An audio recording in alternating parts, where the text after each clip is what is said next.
Mata Raja Yan bergerak sedikit dan berkata, menurut pemahamanku tentang roh perang selama bertahun-tahun, jika dia tahu kematian keluarganya, dia pasti akan datang untuk mencari jasad keluarganya. Dia segera mengirim seseorang untuk diam-diam menyampaikan pesan, sehingga roh perang dapat mengetahui di mana keluarganya dimakamkan. Setelah 7 hari terpapar, anggota keluarga roh perang dikremasi. Sekarang tidak ada tulang yang tersisa. Apa yang tersisa? Pria berjubah hijau itu memiliki sedikit pandangan ke belakang. Pria berbaju putih menyanjungnya, "Tuan, kita seharusnya memiliki tulang tanpa tulang. Ketika kita mengkremasi seluruh keluarga, tidak semua orang tahu. Jadi, ketika kita mengatakan ya, dia memilikinya." Pria berjubah hijau segera mengerti dan berkata sambil mencibir, "Cara yang bagus. Dengan cara ini, akan jauh lebih mudah bagi kita untuk menemukan jiwa perang. Lakukan sekarang." Raja Yanwu menjadi dingin. "Ya." Pria berpakaian putih dan pria berpakaian hijau mengangguk. Sehari kemudian, Ye Chen dan jiwa perang muncul di luar kota kekaisaran. Keduanya mengenakan topi bambu dan menyembunyikan wajah asli mereka, sehingga terhindar dari banyak masalah yang tidak perlu. Jiwa perang menatap tembok tinggi kota kekaisaran Beiyan. Ini adalah tempat yang familiar baginya. Saat ini, tempat itu menjadi aneh. Di matanya, kota kekaisaran adalah sebuah gua, yang membunuh keluarganya dan membunuhnya sepenuhnya. Ye Chen dan jiwa perang berjalan ke kota kekaisaran. Tentu saja, kemakmuran kota kekaisaran tidak perlu dikatakan lagi. Itu adalah pusat ekonomi dan politik Beiyan dan kota yang paling kuat. Setelah melintasi beberapa jalan, roh perang dan Ye Chen tiba di sebuah rumah besar. Plakat di rumah itu telah dilepas dan 2 segel ditempel di pintu. Tidak perlu membicarakan tentang roh perang. Ye Chen dapat memahami bahwa ini pasti rumah roh perang, tetapi sekarang telah menjadi rumah kosong. Ada darah di mata jiwa perang. Dia ingin memasuki rumah besar itu, tetapi dia ditahan oleh Ye Chen. Dengan indera ketuhanan Ye Chen yang kuat, dia melihat ada semacam aura kuat yang berkeliaran di sekitar sini, yang pasti sedang mengawasi di sekitar sini. Jangan bertindak gegabah. Orang-orang di kota kekaisaran pasti sudah mendapat kabar tentang kepulanganmu. Kita sekarang berada di kota kekaisaran. Semua tindakan harus hati-hati. Kalau tidak, akan mudah ketahuan. Akan sulit untuk meninggalkan kota kekaisaran saat itu. Ye Chen mengingatkan. Jiwa perang berhenti dan tubuhnya menjadi kaku. Ye Chen melanjutkan, "Jika kamu ingin masuk, kita akan menunggu malam ini."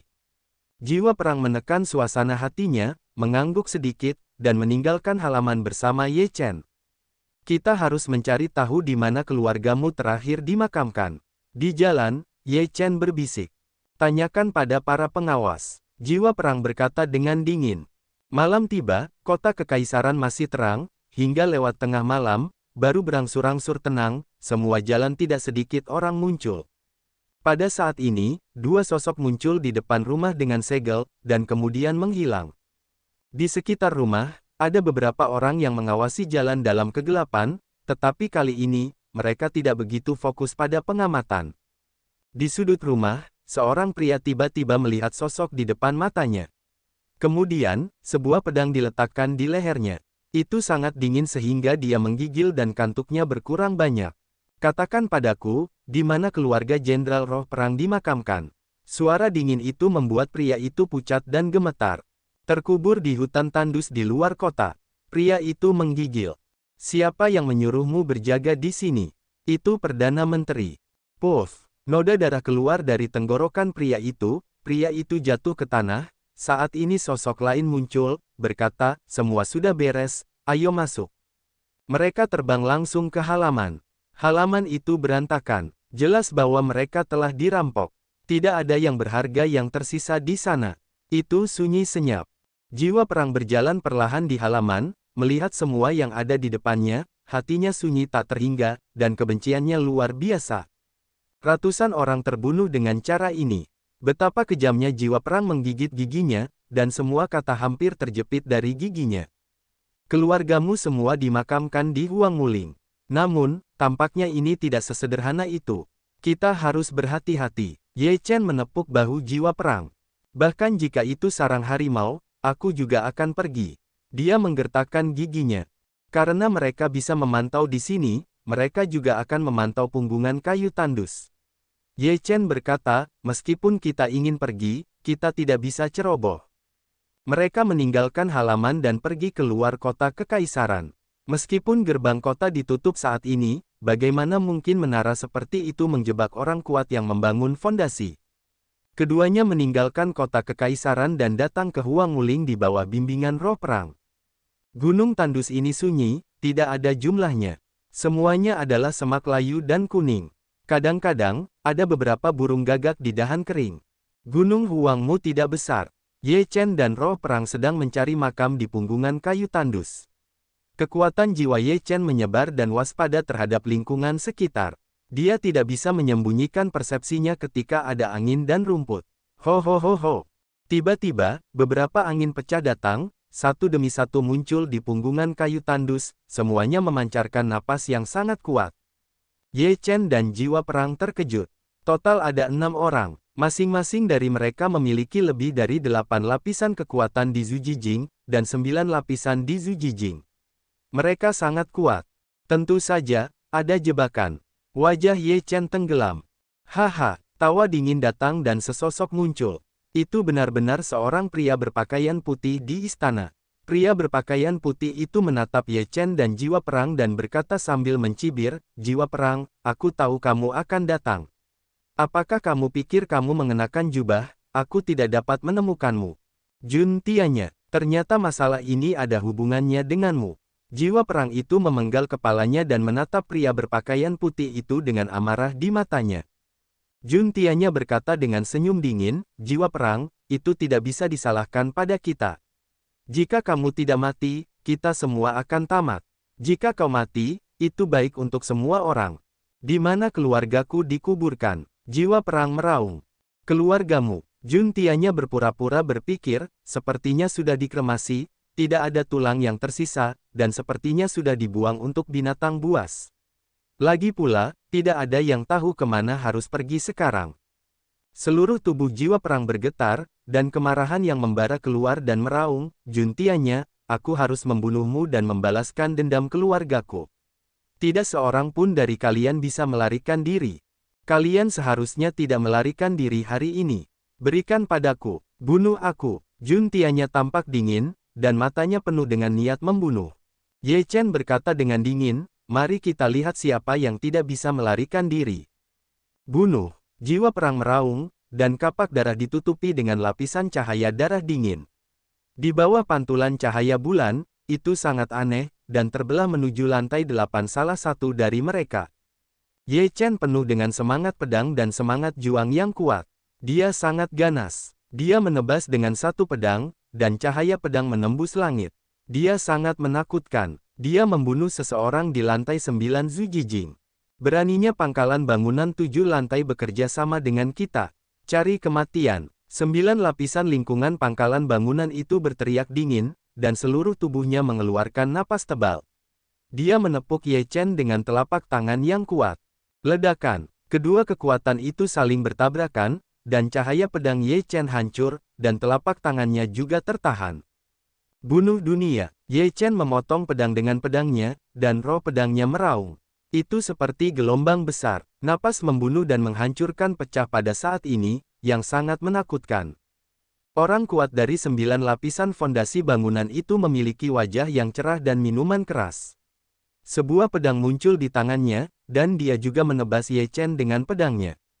Puff! Cahaya pedang Ye Chen menghancurkan segalanya, dan cahaya pedang itu menebas orang kuat yang membangun 9 lapisan fondasi itu.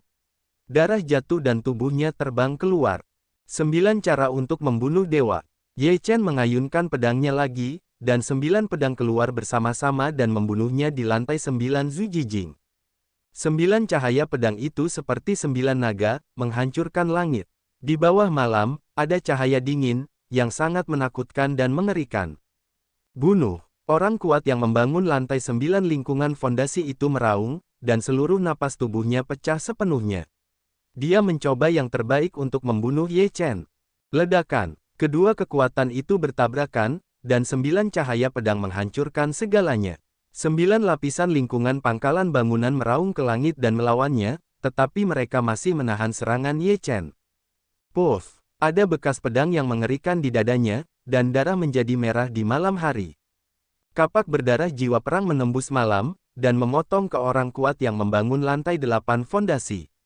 Di bawah kekuatan tempur yang mengerikan dari roh perang, lantai 8 lingkungan pangkalan bangunan tidak dapat dilawan.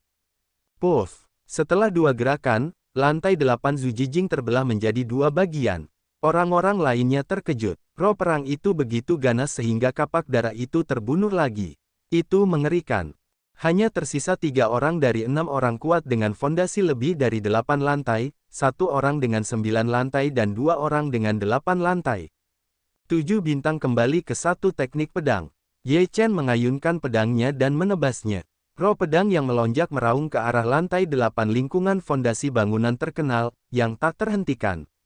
Nafas seperti itu mengubah wajah lantai 8 Zujijing. Dia meraung dan melawannya, namun, itu sama sekali tidak berpengaruh. Dia disapu oleh roh pedang, dan tidak ada residu yang tersisa. Bunuh. Yang tersisa, yang berada di lantai 9 Zujijing, menjadi sangat jelek. Dia membunuh Ye Chen dengan senjata emas di tangannya. Momentumnya ganas dan niat membunuhnya bergulir. 10.000 pedang kembali menjadi satu. Ye Chen minum dan membunuh dengan cahaya pedang, yang sangat menakutkan. Tampaknya ada puluhan ribu cahaya pedang yang menyerang dan membunuh bersama, yang membuat lantai 9 fondasi bangunan terasa sangat menakutkan. Senjata itu hancur 9 hari. Ada raungan dari lantai 9 Zujijing, dan banyak tombak muncul. Mereka sangat kuat. Mereka bertarung dengan cahaya pedang Ye Chen, dan akhirnya hancur total. Puff! Cahaya pedang menerobos segalanya, memotong tubuh fondasi bangunan, darah terciprat kemana-mana, Anda dapat melihat tulang-tulang putih yang padat. Ah! Teriakan terdengar, orang terakhir yang membangun fondasi lantai 8 juga terbunuh oleh jiwa perang, dan akhirnya hanya Jun Tianya yang tersisa. Wajah Jun Tianya sangat jelek sehingga dia tidak dapat membayangkan bahwa kedua pria itu, jiwa perang dan Ye Chen, membunuh ke-6 ahli dalam membangun lingkungan fondasi. Kekuatannya mengerikan. Sekarang, menurutmu siapa yang tidak bisa melarikan diri? Ye Chen memancarkan roh pedang di sekujur tubuhnya dan menatap Jun Tianya dengan dingin. Dahi Jun Tianya telah mengeluarkan keringat. Jiwa perang membunuh langit. Dia meraung, Jun Tianya, hari ini adalah kematianmu. Roh perang bergegas, kapak melambai, cahaya darah masuk, dan atmosfer membunuh menyelimuti wajah Raja Tianya. Kekuatan bertarung jiwa perang benar-benar mengerikan, jauh melampaui lantai 7 area fondasi. Tentu saja, kekuatan Jun Tianya tidak lemah. Dia telah membangun kondisi fondasi 9 tingkat. Meskipun dia takut, kekuatan roh perang tidak dapat mengancamnya. Karena kamu sedang terburu-buru untuk mati, aku akan melakukannya untukmu. Jun Tianya minum dengan dingin, di tangannya muncul sebuah senjata pendek itu melesat keluar, susunan senjata itu melesat, jalan yang tak terhitung jumlahnya melesat keluar. Ledakan, 2 kekuatan dahsyat meletus, dan tubuh jiwa perang itu mundur. Itu bukan lawan Jun Tianya. Ye Chen melesat keluar, pedangnya melonjak, dia mengayunkan pedangnya, dan wajahnya tenggelam. Kekuatan tempur Ye Chen terlalu kuat. Meskipun hanya ada 7 tingkat dasar bangunan, dia memiliki kekuatan membangun 9 lapisan. Bunuh! Jun Tianya berteriak dengan marah, seluruh napas tubuhnya naik ke ekstrim, itu pasti lingkungan fondasi bangunan 9 lapis dalam karakter yang cukup tangguh. Ye Chen menghembuskan napasnya dengan sekuat tenaga, dan berteriak keras, dunia pedang. Dalam sekejap, pedang Qi yang tak terhitung jumlahnya muncul, membentuk dunia pedang. Jun Tianya terperangkap di dalamnya. Serangkaian cahaya pedang datang. Wajah Jun Tianya berubah drastis dan dia meraung ke langit. Kekuatan teror terus-menerus meletus, dan dia ingin keluar dari dunia pedang. 10.000 pedang kembali menjadi satu. Ye Chen meraung. Semua pedang Qi di dunia pedang dengan cepat bergabung menjadi pedang Qi yang besar dan memotongnya ke ujung dunia. Hancurkan untukku. Jun Tianya meraung, tetapi dia tidak bisa menahan pedang Ye Chen. Puff! Cahaya pedang Ye Chen menghancurkan segalanya dan menebas tubuh Jun Tianya. Cahaya darah Jun Tianya menyemprot padanya, dan tubuhnya terbang terbalik dan memuntahkan darah. Bagaimana mungkin? Jun Tianya sama sekali tidak bisa menerimanya. Ia ditempatkan di tangan fondasi bangunan 7 lantai. Aku akan membunuhmu. Jiwa perang itu melesat keluar, membunuh langit, kapak itu memotong, pupil mata Juntianya mengecil, melihat cipratan darah, tubuh Juntianya telah menjadi dua. Jiwa perang itu membunuh Juntianya, tetapi amarahnya masih belum hilang. Ia teringat kata-kata Juntianya. Anggota keluarganya sekarang sudah mati, dan ia tidak memiliki kesempatan untuk menemukannya. Ia membencinya. Orang-orang ini melakukan hal-hal dengan sangat keras dan mutlak. Apa yang kau berutang padaku, aku akan membuatmu membayarnya 100 kali lipat. Jiwa perang itu meraung ke langit, dan suaranya bergema di punggung bukit hutan yang tandus. Keesokan harinya, banyak orang berkumpul di luar menara kota kekaisaran. Mereka semua melihat mayat-mayat yang tergantung di gerbang kota dan membicarakannya satu demi satu. Bukankah ini pemimpin kaisar di kota kekaisaran? Ia terbunuh dan digantung di menara kota. Petik 2.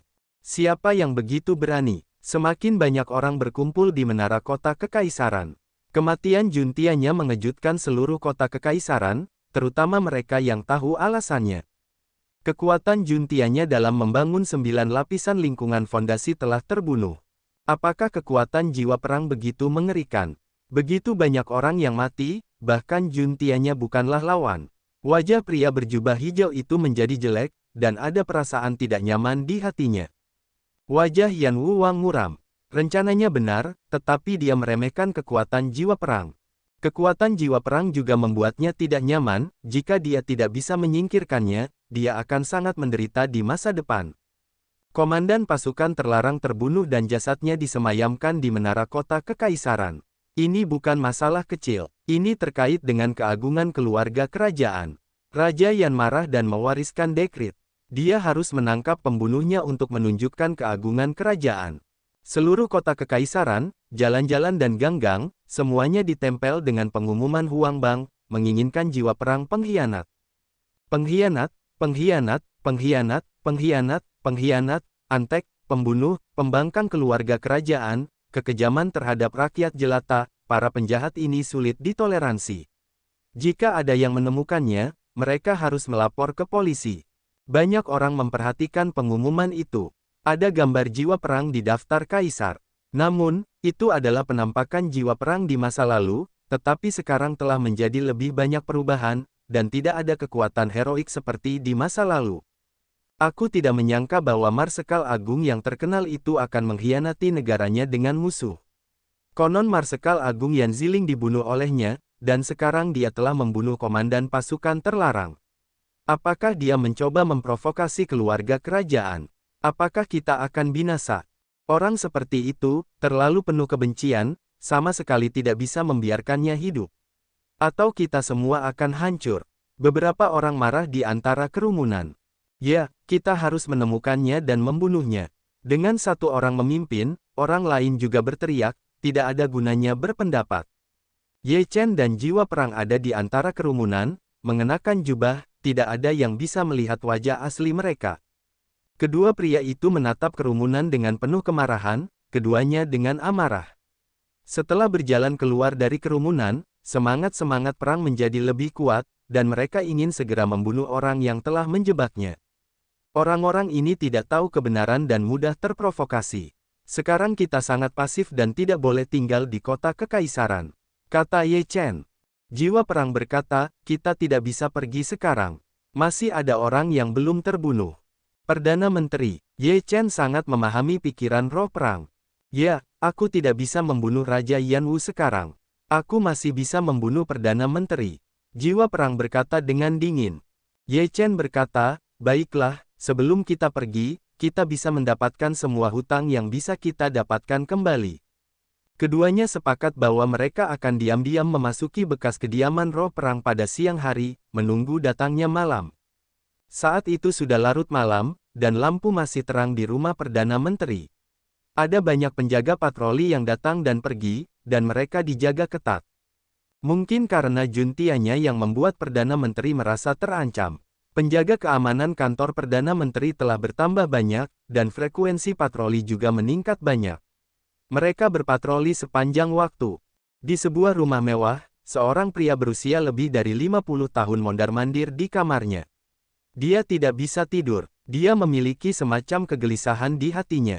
Dia selalu merasa bahwa sesuatu akan terjadi malam ini. Tuan, mengapa Anda tidak tidur larut malam? Saya sangat mengantuk. Seorang wanita yang berusia tidak lebih dari 25 tahun sedang berbaring di tempat tidur dengan kain kasa tipis dan genit. Pria ini adalah Perdana Menteri Beiyan, Yu Nanshan. Yu Nanshan sekarang di mana ada suasana hati untuk menyanjung wanita itu. Hari kerja melihat wanita berpakaian seperti ini telah lama tergesa-gesa, sekarang suasana hati apa yang tidak, tampak sama sekali tidak senang. Jika Anda ingin tidur, tidurlah. Jika Anda tidak tidur, keluarlah dari sini. Yu Nanshan berteriak pada wanita itu. Wanita itu juga orang yang bisa melihat wajahnya. Mengetahui bahwa Yu Nanshan sedang dalam suasana hati yang buruk, dia tidak lagi membicarakannya. Dia berbaring dan tidur sendirian. Pada saat ini, embusan angin bertiup membuka jendela kamar.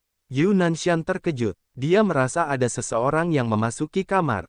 Tepat saat dia hendak membuka mulut dan berteriak, dia hanya merasakan hawa dingin di lehernya, dan pedang dengan cahaya dingin ada di lehernya, yang membuatnya kaku. Ketika dia sampai di mulutnya, dia menelan semua kata-katanya. Apakah kamu jiwa perang? Yu Nanshan tidak berani melihat ke belakang. Matanya ketakutan dan seluruh tubuhnya gemetar. Siapa itu? Wanita itu baru saja bangun, napasnya terengah-engah, wanita itu pingsan karena terkejut. Yu Nanshan, sebagai Perdana Menteri Beiyan, kamu, terlepas dari keselamatan negara, menjebakku, menghinaku dan membunuh keluargaku ketika aku berada di garis depan. Kamu harus membayar tagihan ini hari ini. Suara jiwa perang itu dingin dan muncul di depan Yu Nanshan. Suasana membunuh menyelimuti Yu Nanshan, dan seluruh hidupnya akan melunak. Meskipun dia adalah Perdana Menteri, dia hanya memiliki 6 tingkat kekuatan untuk membangun fondasi. Dia bisa mencapai posisi ini bukan dengan kekuatan, tetapi juga dengan kebijaksanaan bakat. Sekarang, di hadapan jiwa perang, Yu Nanshan tidak memiliki kemampuan perlawanan, dan seluruh wajahnya sangat pucat. Jiwa perang ini semua salahku. Tolong lepaskan aku. Yu Nanshan berlutut di tanah dan memohon. Selain kamu dan Raja Yanwu, siapa lagi yang terlibat dalam masalah ini? Jiwa perang bertanya dengan dingin. Yu Nanshan bahkan berkata, ada Zuo Sima Suchang, Jenderal Dongting Li Tianchao. Jiwa perang mendengar dua nama ini, dan matanya bersinar dengan cahaya dingin. Sebelum Yu Nanshan bisa berteriak, kepalanya telah dipenggal. Mereka yang menjebakku dan membunuh keluargaku akan dibayar dengan darah oleh jiwaku. Jiwa perang itu dingin di sekujur tubuhnya, dengan kebencian di matanya. Ye Chen dan jiwa perang datang dan pergi dengan tenang. Tidak peduli berapa banyak penjaga yang berpatroli, mereka tidak dapat ditemukan dengan kekuatan mereka. Segera, Suchang berlutut di tanah di rumah Zuo Sima Suchang, dan terus-menerus memohon, Marsekal Zanhun, aku bingung saat itu. Aku percaya kata-kata Raja Yanwu dan aku tidak adil padamu. Tolong ampuni nyawaku, Marsekal Zanhun. Karena kita telah melakukannya, kita harus membayarnya. Jiwa perang itu tanpa ampun, dan kepalanya jatuh ke tanah. Malam semakin larut. Ketika sudah pada jaga kelima, Ye Chen dan jiwa perang keluar dari rumah jenderal di Dongting. Di sebuah ruangan di rumah jenderal, mayat ditinggalkan, berlumuran darah. Sisa balas dendam, ketika kita memiliki kekuatan, kita akan membalasnya lagi. Mereka berjalan di jalan yang dingin, Ye Chen menepuk bahu jiwa perang. Mereka meninggalkan kota kekaisaran dengan cara ini. Di pagi hari, keluarga kerajaan mengirim berita satu demi satu. Perdana Menteri, Zuo Sima dan Jenderal Dongting semuanya meninggal di rumah mereka sendiri. Menyebalkan, menyebalkan. Di dinasti Yan Utara, Raja Yan berdiri dan memarahi, teruskan dekritku dan cari jiwa perang di seluruh kota. Kamu harus membunuhnya. Wajah Raja Wu dari Yan sangat jelek. Orang-orang yang mendirikan jiwa perang pada tahun-tahun itu semuanya mati kecuali dia. Hanya karena jiwa perang tidak dapat membunuhnya sekarang, ketika jiwa perang kuat, itu pasti akan kembali untuk membalas dendam. Sekarang, jiwa perang adalah bom waktu, yang dapat membunuh Raja Yanwu kapan saja. Ini membuat Raja Yanwu sangat kesal. Dia harus menemukan jiwa perang dan membunuhnya. Kalau tidak, dia akan gelisah. Yang mulia, roh perang mungkin telah meninggalkan kota kekaisaran. Saya bersedia membawa orang untuk mengejar dan membunuh mereka. Saya pasti akan membawa kembali kepala roh perang itu. Raja Yanwu meminta instruksi. Dia harus mengambil inisiatif untuk menyerang, jika tidak, dia akan terlalu pasif. Baiklah, akan ada Raja Yanwu. Pergi dan bunuh jiwa perang itu. Kau harus membunuhnya, Raja Yan berkata dengan dingin. Aku mematuhi perintahku. Setelah pensiun dari Istana Kekaisaran, Raja Yanwu segera menghentikan kroninya meninggalkan kota Kekaisaran. Tuan, berita datang dari TIANYIZONG bahwa Raja Kembar TIANYIZONG dan murid-murid TIANYIZONG lainnya telah pergi mencari keberadaan roh perang. Dalam perjalanan, salah satu anak buah Raja Yanwu mendapat surat dari merpati terbang. Mulut Raja Yanwu menunjukkan seringai, dan berkata, Raja Kembar TIANYIZONG akan bertarung. Tampaknya TIANYIZONG akan mengambil kesempatan ini untuk menegakkan keagungan TIANYIZONG. Tuan, apa yang harus kita lakukan sekarang? Tanya pria berbaju hijau. Kami terus mengejar dan terus berhubungan dengan TIANYIZONG. Jika kami melihat jiwa perang, jangan membunuhnya. Biarkan aku yang membunuhnya. Raja Yanwu berkata dengan dingin. Ya, pria berbaju hijau itu mengangguk. Beiyan, kota tebing. Ini adalah kota di dekat tebing, dan juga merupakan kota paling makmur di negara bagian Yan selain kota Kekaisaran. Kakak seperguruan, baru saja mendapat berita, Raja Yanwu berangkat dari kota Kekaisaran, dan sekarang dia telah datang ke kota tebing. Dia memberi tahu kami untuk tidak membunuh jika kami melihat jiwa perang. Di jalan Yacheng, ada 5 orang muda, salah satunya sedang berjalan. Tidak. Aku harus membalas dendam untuk ayahku sendiri. Gigi lain di matanya penuh dengan kebencian. Raja Yanwu ingin membangun martabatnya. Di antara kelima orang itu, pemuda berpakaian putih terkemuka mencibir. Saudaraku, haruskah kita membunuh atau tidak? Pemuda berpakaian putih lainnya, yang tampak sangat mirip dengan pemimpin itu, bertanya. Orang-orang ini semua adalah murid Sekte Tianyi, dan 2 orang muda yang paling mirip adalah 2 murid besar Sekte Tianyi dengan gelar Raja Kembar. Ini adalah sepasang saudara kembar, satu bernama Dong Fangbei dan yang lainnya bernama Dong Fanglong. Keduanya adalah orang tua dan anak-anak dari Patriark Tianyi, pendiri klan Tianyi. Puncak fondasi 9 lantai dibangun oleh 1 dan 2 sekolah besar. Ini sulit dilihat di banyak sekte dan juga merupakan kebanggaan Tianyi. Oleh karena itu, Raja Timur dan Timur disebut Raja Timur. Dan pemuda berjubah emas adalah putra Guan Tianyun, Guan Wu. Jangan membunuh, semuanya akan menunggu pengaturan Raja Yanwu. Kakak seperguruan, mengapa harus kita membuka jalan bagi Raja Yanwu? Guan Wu tidak berdamai. Dong Fangbei berkata dengan dingin, Beiyan masih seorang bangsawan. Apakah kamu mengerti? Ya, Guan Wu tidak bodoh. Ketika dia mendengar ini, dia akan mengerti. Saat ini, di sebuah restoran di Yacheng, Ye Chen dan jiwa perang sedang duduk di sudut restoran dengan jubah mereka, memesan beberapa hidangan dan 2 panci anggur. Konon katanya ada kejadian besar di kota Kekaisaran. Jiwa perang pengkhianat itu kembali ke kota Kekaisaran dan membunuh Perdana Menteri, Zhuo Sima, Jenderal Dongting dan Presiden Tentara Kekaisaran. Sekarang Raja Yan marah dan dicari di seluruh negeri. Petik 2. Aku juga dengar kalau jiwa perang itu membunuh Guan Tianyun di Yanziling dan Wu Qing, murid inti TIANYIZONG. Sekarang Raja Kembar TIANYIZONG sudah keluar, kita harus membunuh jiwa perang itu. TIANYIZONG dan TIANYIZONG adalah 2 orang yang sangat berbakat.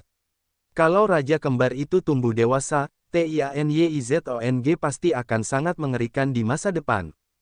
Aku tidak tahu di mana jiwa perang itu sekarang. Aku yakin dia tidak ada di kota Kekaisaran, mungkin di kota tebing kita. Di restoran, banyak orang membicarakan kejadian baru-baru ini sambil minum. Ye Chen dan jiwa perang itu mendengarkan di telinganya. Ye Chen berbisik, surga adalah Raja Kembar. Beberapa tahun yang lalu, ku dengar bahwa putra Kaisar Sekte Surga yang mati, sepasang saudara kembar, sangat berbakat dan dikenal sebagai Raja Kembar. Sekarang seharusnya ada 9 lantai fondasi bangunan, kata jiwa itu. Kembar, itu masih sangat langka. Ye Chen sedikit terkejut. Pada saat ini, 5 orang datang ke pintu restoran. Mereka adalah Raja Kembar TIANYIZONG dan yang lainnya. Mereka bukan orang surga, kan? Apakah mereka dua raja surga dan satu saudara kembar? Di restoran, beberapa orang melihat Dong Fang Bai dan yang lainnya menebak-nebak. Sepasang saudara kembar, itu benar-benar raja kembar, seperti yang diharapkan, sikapnya luar biasa. Ye Chen dan roh perang mendengar komentar orang lain, dan melihat ke masa lalu sejenak. Pada saat yang sama, raja kembar juga melihat ke arah Ye Chen dan jiwa perang, dan alis mereka sedikit berkerut. Raja Gemini hari pertama, benar-benar layak menyandang gelar ini, sangat kuat, dibandingkan dengan awan yang tidak mengejutkan jauh lebih kuat. Ye Chen terkejut. Mereka tidak mudah dihadapi. Sebaiknya kita mundur dulu, kata Warsaw, dia takut melibatkan Ye Chen. Ye Chen menggelengkan kepalanya dan berkata, kita minum anggur, kita memakai jubah, dan sulit untuk mengenalinya. Namun, setelah Ye Chen selesai berbicara, dia merasakan sepasang mata menatapnya, yang membuatnya merasa sangat tidak nyaman. Ye Chen melihat ke samping. Dia benar-benar orang kulit putih oriental dari Raja Kembar. Matanya bersinar dengan cahaya yang tajam, menatap dirinya sendiri, seolah-olah ingin melihat dirinya sendiri secara menyeluruh. Ye Chen merasa tidak enak, tetapi jika dia pergi sekarang, dia akan membuat Dong Fang Bai semakin curiga. Ye Chen tidak lagi menatap Dong Fang Bai, dan terus minum anggur dengan jiwa perang. Dia berkata dengan suara rendah, bersikaplah wajar.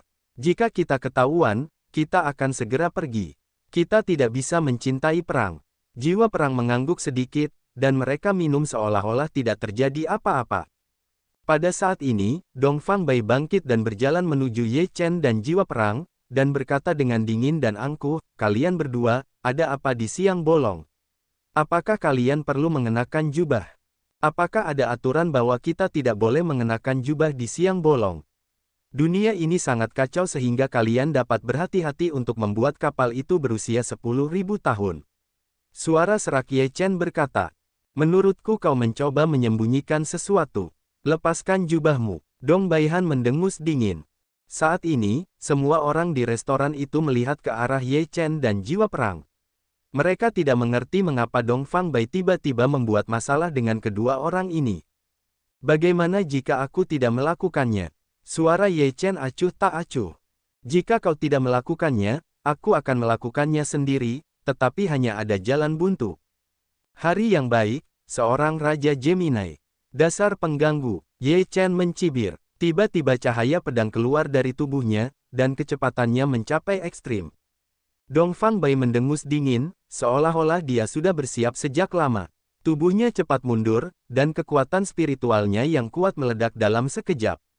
Sebuah senjata panjang ditembakkan di tangannya dan bertabrakan dengan cahaya pedang. Pada saat ini, Dong Fang Bai tiba-tiba merasakan sakit yang tajam datang dari jiwanya. Kekuatan senjata itu langsung berkurang dan dipatahkan oleh cahaya pedang. 10.000 pedang kembali menjadi satu. Cahaya pedang lain keluar, dan semuanya terjadi dalam sekejap. Ye Chen dan roh perang segera bergegas keluar dari restoran dan melarikan diri. Kakak, Dong Fang Long minum banyak, dan tubuhnya tiba-tiba bergegas keluar. Dia membunuh dengan senjata panjang yang sama di tangannya. Tangannya tergesa-gesa, dan kekuatannya tidak dapat mencapai ekstrim. Puff! Sebuah cahaya pedang memotong tubuh Dong Fang Long, dan dada naga itu berlumuran darah, dan tubuhnya terbang mundur. Pada saat ini, Dong Fang Bai sadar. Melihat pemandangan ini, dia menjadi marah. Bagaimana kabarmu, saudara kedua? Dong Fang Bai mengangkat naga itu dan memasukkan pil ke dalam mulutnya. Tidak apa-apa, mereka pastilah jiwa perang. Kejar. Meskipun Dong Fang Long terluka, dia tidak dapat bertahan hidup, dan dia meminum pil penyembuh. Itu tidak masalah. Wajah putih oriental itu sangat jelek, Raja Gemini mereka tidak pernah begitu malu, dengan marah berkata, kejar, kemanapun kamu lari, kamu harus mengejar mereka. Pada saat ini, Ye Chen dan roh perang telah bergegas keluar dari kota tebing, membuang jubah itu dari kota tebing dengan cepat. Orang-orang TIANYIZONG juga bergegas keluar dari kota tebing, di belakang pengejaran. Kamu tidak dapat melarikan diri. Jika kamu berani menyakiti saudaraku, aku akan membunuhmu. Dong Fang Bai meraung. Ye Chen dan roh perang mengabaikannya dan mempercepat pelarian. Namun, baik Dong Fang Long maupun Dong Fang Bai adalah 9 lantai teratas dari Zhu Jijing, dengan kekuatan yang kuat dan kecepatan yang sangat mengerikan. Jiwa perang, jika kau membunuh ayahku, aku akan membunuhmu dengan tanganku sendiri. Guan Wu meraung dan membunuh. Jiwa perang berkata dengan dingin, tidak ada gunanya kau mati. Tianlong berubah. Cahaya dingin meledak di tubuh Oriental Longan. Setelah minum banyak, tombak di tangannya berubah menjadi naga raksasa. Itu seperti kilatan petir, dan menyerang dan membunuh Ye Chen. Ye Chen meluncurkan naga awan yang mengejutkan langkah merah, tubuhnya seperti jenderal hantu, menghindari pukulan ini. Angin dan awan berubah. Dengan raungan dari Dong Fang Bai, langit dan bumi berubah warna, dan angin serta awan naik kemana-mana. Banyak angin kencang bergulung dan menuju ke arah Ye Chen. Wajah Ye Chen bermartabat, dan dia memulai langkah-langkah mengejutkan naga awan dan dengan cepat menghindar. Meskipun bersembunyi, tetapi penuh dengan langkah. Dong Fang Bai dan Dong Fang Long segera mengejarnya. Dong Fang Long berkata dengan dingin, sekarang lihat bagaimana kau melarikan diri. Jika kau berani menyakitiku, kau pasti akan mati hari ini. Ye Chen dan jiwa perang tidak dapat melarikan diri, orang-orang TIANYIZONG mengelilingi mereka, satu persatu tampak acuh tak acuh, niat membunuh melonjak. Jiwa perang, kau membunuh ayahku, aku akan membunuhmu hari ini. Guan Wu meraung. Jiwa perang berkata dengan dingin, ayahmu menjebakku, biarkan aku menanggung tuduhan pengkhianatan, biarkan saudara-saudaraku yang hidup dan mati bersamaku mati dengan menyedihkan, biarkan keluargaku tidak memiliki tulang. Ini semua adalah perbuatan ayahmu, dan kematiannya tidak layak untuk disesali. Jangan berani-berani menghinaku, ayah Guan Wu meraung, seluruh tubuhnya mengeluarkan napas dan niat membunuhnya membumbung tinggi ke langit.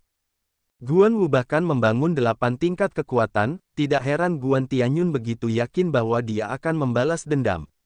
Kalau begitu, kau bisa bertemu ayahmu di dunia bawah. Jiwa perang meletus dengan aura pembunuh. Kapak darah dan cahaya darah meledak dan menebas ke arah Guan Wu. Bunuh! Guan Wu meraung, pedang di tangannya terpotong, dan cahaya pedang meledak. Kedua pria itu bertarung dengan sengit dalam sekejap, dan kedua kekuatan itu terus bertabrakan. Dong Fang Long menatap Ye Chen dengan dingin, satu membangun lingkungan fondasi 7 lapis, berani menyakitiku, aku ingin kau hidup lebih buruk daripada mati. Bagaimana jika aku menyakitimu? Aku sangat cemas sehingga aku masih bisa membunuhmu. Ye Chen memancarkan tatapan dingin di matanya. Konyol, jika kau tidak menyerangku, kau akan menyakitiku. Naga Timur berkata dengan ganas, sebentar lagi, aku akan mengubahmu menjadi sampah, sehingga kau tidak sebaik kematian. Ada begitu banyak omong kosong. Biarkan aku melihat seberapa kuat yang disebut Raja Kembar itu. Pedang Qi milik Ye Chen membumbung tinggi ke langit dan cahaya napasnya membuat seluruh orang seperti pedang tajam, yang sangat menakutkan. Perbaikan pedang. Naga Oriental mendengus, di hadapan kekuatan absolut, aku akan membiarkanmu menjadi pedang yang patah. Berisik. Ye Chen mendengus dingin, dan roh pedang yang ganas menyapu ke arah naga Oriental. Cahaya pedang membunuhnya dan memotong langit. Itu sangat kuat. Dong Fang Long mencibir untuk mendengus. Tombak panjang di tangannya ditembakkan dengan cahaya dingin, yang berubah menjadi hujan deras. Tombak emas itu seperti naga raksasa, bergegas menuju cahaya pedang. Kekuatan yang mengerikan mengguncang langit. Ledakan. Ketika pedang itu tersapu, aku takut pada pedang itu. Semua kekuatan terpaku sejenak. Dalam waktu istirahat ini, kekuatan jiwa Ye Chen meledak dan berubah menjadi pedang jiwa. Pada saat yang sama, Ye Chen menebas dengan pedangnya dan berteriak, bunuh seluruh dunia. Roh pedang yang kuat itu bergegas maju, seperti gelombang besar, berat dan berat. Itu sangat menakutkan. Cahaya pedang melesat keluar dari gelombang besar itu dan tak terhentikan. Suasana membunuh dan menghancurkan menyelimuti, yang membuat orang merasa kedinginan. Hancurkan untukku. Naga Timur meraung, dan teknik ruang dan waktu yang besar itu hancur. Namun, pedang jiwa telah menyerangnya. Mustahil untuk menghindar dan langsung menyerang jiwa Naga Timur. Naga Timur langsung merasakan sakit yang tajam di benaknya, dan seluruh orang itu hampir kehilangan kesadaran. Kali ini serangan jiwa Ye Chen dapat digambarkan sebagai serangan habis-habisan. Dong Fang Long tampak pucat dan meraung di langit. Dia tidak dapat menahan serangan Ye Chen lagi. Kakak kedua, Wajah Dongfang Bai berubah drastis, tidak mungkin Dongfang bisa menahan pukulan itu dalam waktu lama. Tiba-tiba, cahaya pedang jatuh tanpa ampun, dan kepala naga Dongfang meledak, dan darah berceceran di mana-mana. Semua orang di Tianzong tampak konyol, dan membuka mulut mereka satu per satu. Mereka tidak kembali sadar setelah setengah suara. Kakak kedua, mata putih timur itu retak, meraung, wajahnya pucat tak tertandingi. Puff! Pada saat ini, jiwa perang juga mengayunkan kapaknya dengan darah, dan wajah Guan Wu ketakutan. Setelah pertarungan, kekuatan bertarung jiwa perang jauh melampaui imajinasinya. Itu tidak sesederhana membangun fondasi 7 lantai. Guan Wu tidak dapat menahan bayangan darah dari roh perang, dan terbelah dua oleh roh perang. Go Ye Chen minum banyak dan membunuh Dong Fang Long dan Guan Wu. Ini adalah kemenangan besar. Kalian tidak bisa berkelahi dengan cinta. Dua orang itu dengan cepat melarikan diri. Dong Fang Bai meraung, bunuh saudaraku, kalian tidak bisa lari, bahkan jika kalian mengejar sampai ke ujung bumi, aku akan mencabik-cabik kalian. Raja kembar Beiyan yang terkenal itu kini telah menjadi seorang pria. Dong Fang Bai meraung untuk waktu yang lama, dan seluruh tubuhnya meletus menjadi semburan niat membunuh dan mengejarnya. Kita harus melarikan diri secara terpisah, dan kita akan bertemu dengan kota salju. Wajah Ye Chen mengeras. Jiwa itu mengangguk dan berkata, baiklah, hati-hati. Jika kedua murid Zanzong mengejar jiwa Dong Chen, mereka tidak akan mengejar jiwa Dong Fang, tetapi mereka tidak akan mengejar jiwa Dong Fang. Sungguh Raja Gemini, itu omong kosong. Sekarang kau telah membunuh satu orang dan menjadi raja satu orang. Ye Chen berlari dan tidak lupa mencibir kata-katanya. Aku akan membunuhmu, kau tidak bisa melarikan diri. Dong Fang Bai meraung dengan darah di matanya. Dia penuh amarah dan mencoba yang terbaik untuk mengejar Ye Chen. Ye Chen juga berlari dengan seluruh kekuatannya, mencapai kecepatan ekstrim. Dia membakar cairan roh di tubuhnya. Kecepatannya meningkat lagi dan berubah menjadi meteor, mencapai tingkat yang luar biasa.